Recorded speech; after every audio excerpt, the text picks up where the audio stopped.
Question number 3. A watertight container has a height of 1 meter and volume of 0.8 cubic meter.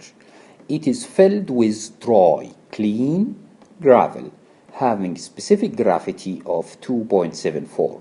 The weight of gravel to just fill the container is what? Is this number. Determine the following. Okay, what is the first requirement here? Is the void ratio of this gravel. Okay, what we have here? We have the volume, we have the height of the container, and we have the weight of the gravel. So if we divide here the weight of this gravel by volume, definitely we can get what? We can get the density. Remember, this is kilogram, it's not kilonewton, so you can convert it to kilonewton if you like. Okay, but anyway, we have this one, this number here with the volume can give me the density, the dry density of this material. And we have also what? We have the specific gravity. So can I get the void ratio? The answer is yes. Because look here, we have this equation. This is here the dry unit weight. This is the unit weight of water. This is just GS, which is given. So from this equation, we can get the void ratio, which is required in this question.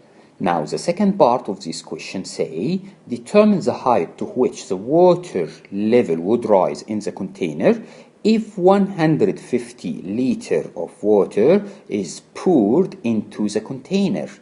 Okay, so now what we have here, this 150 liters is volume, and this is volume of what? Volume of water. So now what we want to do, we want to define or determine what? We want to determine the volume of voids in what? In this container. So we already know what is E. What is the definition of E? Is volume of voids divided by volume of solids. Okay, so now we have two ways to do it. Either we can get from E, here we can get N, and the definition of N is what? N is equal to volume of void divided by total volume, and the total volume here is already known. This is what was given here. Okay, and N can be obtained, as I said, because we have E.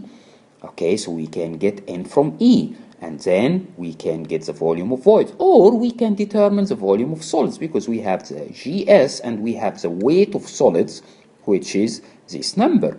But anyway, once you determine the volume of voids, what you should do, you should divide this 150 by volume of voids and multiply it by the height of the container. Remember, if the volume of void is equal to the volume of water, it means what? This ratio will be equal to 1, and the container will be completely filled by water.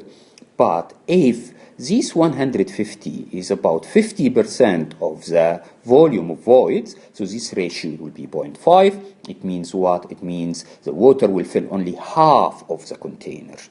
Okay, then the third requirement here is very, very simple, because we have done it in the previous step. We said, what is the total volume of water intended to fully saturate the material? Okay, the total volume of water to saturate the material is equal to what? Is equal to volume of voids, which is we have calculated before, and this is actually the volume of voids. Thank you very much.